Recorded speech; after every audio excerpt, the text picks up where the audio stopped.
Number ہے جی 120 اور حدیث مبارکہ نمبر ہے 1352۔ الحمدللہ رب العالمین والعاقبۃ للمتقین والصلاة والسلام علی سید الانبیاء والمرسلین، اما بعد۔ باب ہے ما جاء فی 7 اراضین، 7 زمینوں کا بیان۔ عام طور پر ہمیں ایک ہی زمین نظر آتی ہے، جبکہ جس طرح 7 آسمان ہیں اسی طرح 7 زمینیں بھی ہیں۔ ایک تو قرآن مجید میں آتا ہے اللہ الذی خلق السماوات والارض ومثلہن، سورۃ غالباً طلاق کے آخر میں ہے کہ اللہ نے 7 آسمان اور 7 زمینیں اسی طرح کی بنائی ہیں۔ اور ایک حدیث میں بھی آتا ہے، نبی علیہ الصلوۃ والسلام نے فرمایا کہ کل قیامت کے دن جس بندے نے کسی کی زمین پر ایک بلشت بھی ناجائز قبضہ کیا تو 7 زمینوں کا توق اس کے گلے میں ڈالا جائے گا۔ تو یہ 7 زمینیں ہیں، اس کی کیا کیفیت ہے یہ اللہ ہی جانے۔ عن ابی بکر رضی اللہ عنہ عن النبی صلی اللہ علیہ وسلم، یہ جو الفاظ ہیں نا جو ہم پڑھنے جا رہے ہیں، الزمان قد استدار کہیئتہ یوم خلق اللہ السماوات والارض، یہ آپ نے خطبہ حجۃ الوداع کے موقع پر ارشاد فرمائے تھے۔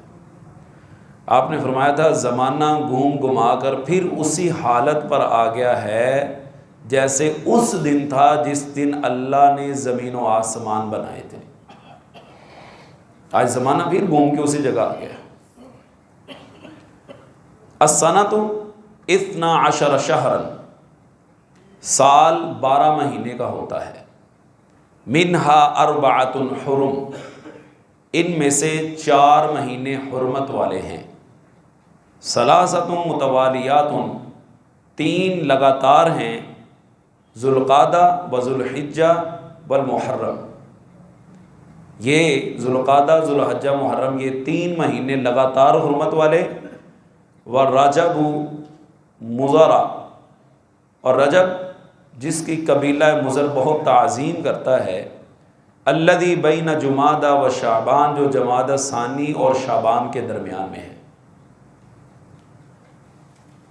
ان کو حرمت والے مہینے کہا جاتا ہے، قرآن پاک میں بھی اس کا تذکرہ ہے۔ دراصل 3 مہینے لگاتار، کیونکہ ان دنوں میں عام طور پر لوگ حج کرنے کے لیے نکلتے تھے اور رجب میں لوگ عمرے کے لیے نکلتے تھے۔ کفار ان حرمت والے مہینوں کی اس قدر عزت کرتے تھے، اس قدر احترام کرتے تھے کہ سگے باپ کا قاتل بھی اگر سامنے آ جاتا تھا اسے بدلہ نہیں لیتے۔ عام طور پر بدلہ لیتے تھے، لیکن ان حرمت والے مہینوں میں وہ کسی قسم کی کوئی لڑائی نہیں کرتے تھے، کسی قسم کی کوئی چوری نہیں کرتے تھے، کسی قسم کی کوئی ڈکیتی نہیں کرتے تھے، کسی قسم کا کوئی قتل نہیں کرتے تھے۔ حتیٰ کہ اگر لوگ مدینہ سے اپنی قربانیاں مکہ کے لیے روانہ کرتے، اسے ہدی کہا جاتا ہے، اس کے گلے میں ایک ہار ڈال دیا جاتا تھا جو اس بات کی نشانی ہوتی تھی کہ یہ مکہ کی ہدی ہے، قربانی ہے۔ آپ حیران ہوں گے اگر وہ جانور کوئی راستہ بھول جاتا تو کوئی بندہ اسے مال مفت سمجھ کے اس پہ اپنا قبضہ نہیں جماتا تھا، بلکہ اس کو مکے کے راستے پہ ڈال دیتا کہ یہ ہدی ہے، یہ مکہ کی قربانی ہے، یہ بیت اللہ کی قربانی۔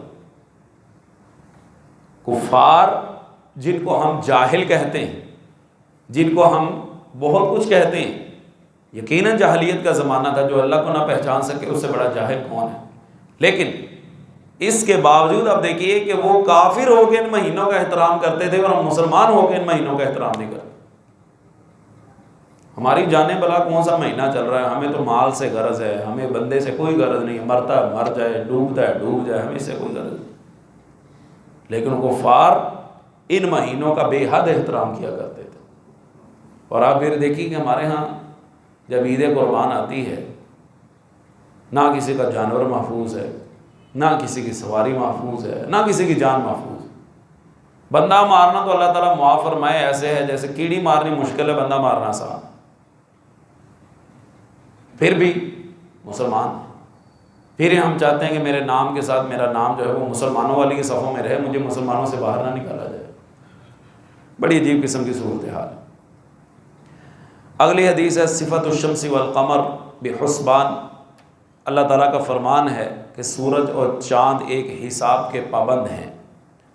عن ابی ذر رضی اللہ عنہ قال، حضرت ابو ذر رضی اللہ عنہ سے مروی ہے، قال نبی صلی اللہ علیہ وسلم علی ابی ذر، آپ نے حضرت ابو ذر رضی اللہ تعالیٰ عنہ سے فرمایا، حین غربت الشمس، جب سورج غروب ہو گیا، تدری این تذهب، جانتے ہو سورج کہاں جاتا ہے؟ قلت اللہ ورسولہ اعلم، میں نے کہا جی اللہ بہتر جانتے ہیں، یا اللہ نے اپنے رسول کو بتا دیا ہوگا، رسول صلی اللہ علیہ وسلم زیادہ بہتر جانتے ہیں۔ قال فإنها تذهب حتى تسجد تحت العرش، آپ نے فرمایا وہ جاتا ہے تاکہ عرش کے نیچے سجدہ کرے، فاستأذن فيؤذن لها، پھر وہ اللہ سے طلوع ہونے کی اجازت مانگتا ہے، اسے طلوع ہونے کی اجازت دے دی جاتی ہے۔ وَيُوشِكُ أَن تَسْجُدَ، قریب ہے کہ وہ سجدہ کرے، فَلَا يُقْبَلُ مِنْهَا، لیکن اس کا سجدہ قبول نہیں کیا جائے گا۔ وَتَسْتَأْذِنُ، پھر وہ اجازت مانگے گا طلوع ہونے کی، فَلَا يُؤْذَنُ لَهَا، لیکن اسے طلوع ہونے کی اجازت نہیں دی جائے گی۔ وَيُوشِكُ أَن تَسْجُدَ فَلَا يُقْبَلُ مِنْهَا، اور قریب ہے کہ وہ سجدہ کرے لیکن قبول نہ ہو۔ یقال لها، اسے کہا جائے گا ارجعی من حیث جئتی، جہاں سے آیا ہے وہی واپس چلا جا، غروب سے آیا ہے نا، غروب سے ہو کے غروب ہوا ہے، غروب کی طرف ہی واپس چلے جاؤ۔ فتطلع من مغربها، اس دن سورج مغرب کی طرف سے طلوع ہوگا۔ فذلک قولہ تعالی، اللہ سبحانہ و تعالیٰ کے اس فرمان کا یہی مطلب ہے، والشمس تجری لمستقر لها، کہ سورج وہ اپنے ٹھکانے کی طرف چلا جا رہا ہے۔ ذالک تقدیر العزیز العلیم، یہ زبردست علیم ہستی کا باندھا ہوا حساب ہے۔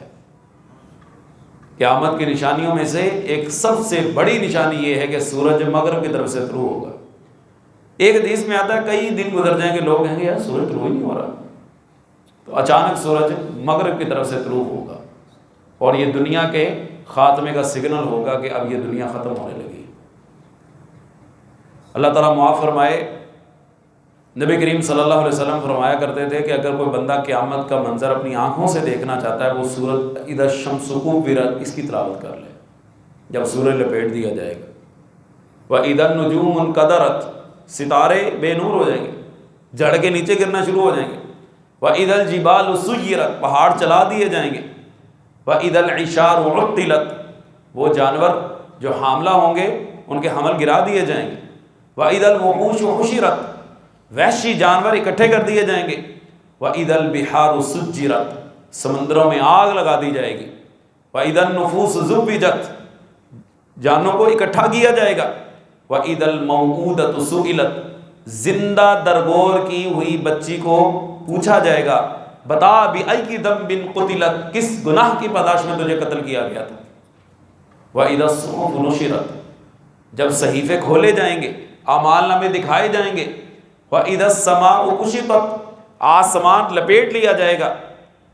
سورۃ انبیاء میں آتا ہے یوم نطوی السماء کطی السجل للکتب، جس طرح کتاب لپیٹ لی جاتی ہے اس طرح ہم سمندر آسمان کو لپیٹ دیں گے۔ وَإِذَا الْجَنَّةُ أُزْلِفَتْ وَإِذَا الْجَحِيمُ سُعِّرَتْ، جہنم بھڑکا دی جائے گی، جنت قریب کر دی جائے گی۔ عَلِمَتْ نَفْسٌ مَا أَحْضَرَتْ، اس دن ہر جان اپنا رزلٹ دیکھ لے گی، جو دنیا میں امتحان گزر رہا ہے اس کا رزلٹ قیامت کے دن وہ دیکھ لے گی۔ اب اس صورتوں کے اندر آپ دیکھیے، سورہ واقعہ دیکھ لیں، سورۃ انفطار دیکھ لیں، جب آسمان ٹکڑے ٹکڑے ہو جائے گا، ستارے جھڑنا شروع ہو جائیں گے، سمندروں میں آگ لگا دی جائے گی۔ وَإِذَا الْقُبُورُ بُعْثِرَتْ، قبروں میں جو کچھ ہے سب کچھ باہر نکال دیا جائے گا. عالمت نفس ما قدمت وأخر، ہر جان اس دن جو اس نے قیامت کے لیے اپنا بھیجا ہوگا اس کو پتہ چل جائے گا. کیسا خوفناک منظر ہے. اور سورۃ زلزال کے اندر اذا زلزلت الارض زلزالها، جب زمین اچھی طرح ہلا دی جائے گی، وَأَخْرَجَتِ الْأَرْضُ أَثْقَالَهَا، زمین اپنا سارا بوجھ باہر نکال دے گی. وَقَالَ الْإِنسَانُ مَا لَهَا، انسان کہے گا یہ کیا ہو گیا اسے. يَوْمَئِذٍ تُحَدِّثُ أَخْبَارَهَا، اس دن وہ زمین اپنی خبریں بیان کرے گی کہ جو جو حضرت انسان اس کے اوپر کرتوتیں کرتے رہے. کیا اپنی مرضی سے یہ کام کرے گی؟ بِأَنَّ رَبَّكَ أَوْحَىٰ لَهَا، یہ تیرے رب کی وحی ہوگی کہ بتا تیرے اوپر کیا ہوتا ہے. یومئذ یصدر الناس اشتاتا لیروا اعمالهم، لوگ ٹولیوں کی شکل میں نکلیں گے تاکہ ان کے اعمال ان کو دکھائے جائیں. فمن یعمل مثقال ذرۃ خیرا یرہ، جس نے رائی کے دانے کے برابر ہی خیر والا کام کیا ہوگا وہ اس کا صلہ دیکھ لے گا. ومن یعمل مثقال ذرۃ شرا یرہ، جس نے رائی کے دانے کے برابر بھی برائی کی ہوگی اس کا بھی وہ انجام پا لے گا. بڑا خوفناک. کیا تیاری کی ہم نے اس کے لیے؟ آپ کو یقین ہے قیامت آئے گی؟ کیوں جی آپ کو یقین ہے قیامت آئے گی؟ کیا تیاری کی ہے اس کے لیے؟ جب یقین ہے، نبی علیہ السلام کا فرمانا من مات قامت قیامت، جو بندہ مر جاتا ہے اس کی قیامت قائم ہو جاتی ہے، اس کی قیامت شروع ہو. اس سے بڑی قیامت کیا ہے؟ اس کا آغاز ہو چکا ہے.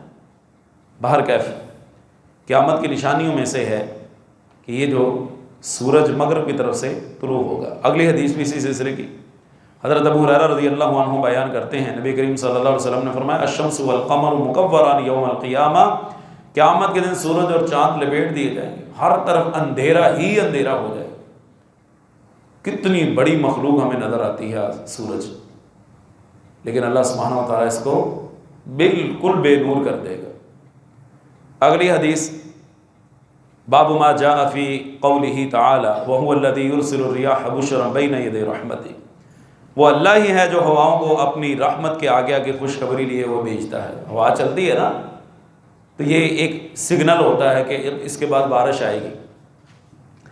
اب دیکھیے ذرا، حضرت عائشہ رضی اللہ عنہا بیان کرتی ہیں کان النبی صلی اللہ علیہ وسلم اذا رأى مخیلۃ فی السماء، نبی کریم صلی اللہ علیہ وسلم جب آسمان پر بادل کا کوئی ٹکڑا دیکھتے اقبل و ادبر، کبھی آپ آگے بڑھتے کبھی پیچھے ہٹتے. وَدَخَلَ وَخَرَجَ، کبھی گھر میں داخل ہوتے کبھی باہر نکل جاتے. وَتَغَيَّرَ وَجْهُهُ، اور آپ کا چہرہ مبارک متغیر ہوتا، اس کا رنگ بدل جاتا. فَإِذَا أَمْطَرَتِ السَّمَاءُ سُرِّعًا، جب آسمان سے بارش آنا شروع ہو جاتی تو پھر آپ خوش ہو جاتے، آپ کی موجودہ کیفیت ختم ہو جاتی. فَعَرَّفَتْهُ عَائِشَةُ ذَلِكَ، اماں جان سیدہ عائشہ رضی اللہ تعالیٰ عنہ نے ایک دن آپ کی یہ کیفیت بھانپ لی. فقال النبی صلی اللہ علیہ وسلم، حضرت عائشہ نے پوچھ لیا اللہ کے رسول کیا معاملہ ہے؟ میں غور کرتی ہوں جب بھی بادل آتے ہیں آپ بے چین ہو جاتے ہیں. آپ نے فرمایا ما ادری لعلہ کما قال قوم، عائشہ کیا پوچھتی ہو مجھ سے، مجھے نہیں معلوم کہ کہیں یہ بادل آنے کی وجہ سے اس قوم والا حال نہ ہو جائے قوم عاد کے بارے میں. وَاذْكُرْ أَخَا عَادٍ اذ انذر قومه بالاحقاف وقد خلت النذر من بين يديه ومن خلفه الا تعبدوا الا الله. ہوا کیا؟ فلما رأوه عارضا مستقبل اوديتهم، بادل آئے، بڑے خوش ہوئے، آج بارش ہوگی، ٹھنڈا موسم ہوگا، انجوائمنٹ ہوگی. قالوا هذا عارض ممطرنا، بارش آ رہی. بادل آئے، اللہ سبحانہ و تعالیٰ نے پتھروں کی بارش نازل کر دی. اور 3 دن گزرنے کے بعد اللہ سبحانہ و تعالیٰ فرماتا ہے کأن لم یغنوا فیہا، ان کا حال ایسے ہو گیا جیسے اس زمین پر یہ مخلوق ابھی آباد ہوئی نہیں ہے. آپ نے عید قربان کے قریب دیکھا منڈیاں لگتی جانوروں کی، عید قربان گزرنے کے بعد کبھی محسوس ہوتا ہے یہاں منڈی لگی تھی؟ بالکل صفایا ہو جاتا ہے، ایسے لگتا ہے یہاں پہ کبھی منڈی کا نام و نشان ہی نہیں تھا. یہ حال کر دیا اللہ سبحانہ و تعالیٰ. قوموں کو 3 دن گزرنے کے بعد اللہ سبحانہ و تعالیٰ نے اس صفحہ ہستی سے مٹا دیا، گویا کہ یہ قوم کبھی دنیا میں آئی ہی نہیں تھی۔ اندازہ کیجیے اس کے لیے کیا مشکل، اس مالک کے لیے کوئی مشکل نہیں۔ بہر کیف نبی کریم صلی اللہ علیہ وسلم کی بے چینی اور آپ صلی اللہ علیہ وسلم کا امت کے بارے میں فکر مند ہونا، اور امت کا نبی علیہ الصلوۃ والسلام کی تعلیمات کے بارے میں فکر مند ہونا، دونوں میں دیکھ لیں کتنا تضاد ہے۔ نبی علیہ الصلوۃ والسلام امت کی خاطر بے چین ہے، اور امت کو کوئی پرواہ نہیں ہے کہ کل قیامت کے دن پیارے آقا علیہ الصلوۃ والسلام کو کیا منہ دکھانا ہے کوئی فکر کسی کو؟ اس بات کی کوئی ٹینشن ہو کہ میں جو زندگی گزار رہا ہوں کس منہ سے میں اپنے آپ کو آقا علیہ الصلوۃ والسلام کے سامنے پیش کروں، کیا منہ دکھاؤں گا؟ وہ اقبال نے کہا تھا نا، وہ فارسی کے شعر ہیں، مجھے ویسے شعر تو نہیں زیادہ آتے، کہ اے اللہ قیامت کے دن میرا حساب نہ لینا، گر تومی حساباً، اگر حساب لینا بہت ہی زیادہ ضروری ہو تو اللہ آقا علیہ السلام کے سامنے حساب نہ لینا، کہ بطور امتی میرا کیا کریکٹر ہے، میں کیسی زندگی گزار رہا ہوں۔ مجھے جو آقا علیہ الصلوۃ والسلام نے ایک ایسا دین دیا تھا جس کے بارے میں آپ نے فرمایا تھا لیلھا کنہارھا، میں تمہیں ایک ایسا دین دے کے جا رہا ہوں جس کی رات بھی دن کی طرح روشن ہے، جس کی رات بھی دن کی طرح روشن۔ کیا میں اس روشن دین سے اپنی زندگی کو روشن کر رہا ہوں؟ اگر کر رہے ہیں فبہا ونعمت، بڑی خوشخبری، ہنیئا لکم، مبارک ہے آپ کے لیے، اور اگر نہیں تو پھر مجھے اور آپ کو اس بات کی فکر کرنی چاہیے۔ بہر کیف اللہ سبحانہ و تعالی ہمارے حال پہ رحم فرمائے۔ اگلی بات بھی فرشتوں کے حوالے سے آ رہی ہے، وہ اگلی مجلس میں ذکر کریں گے، اب تک کے لیے اتنا ہی ہے۔ وآخر دعوانا الحمد للہ رب العالمین۔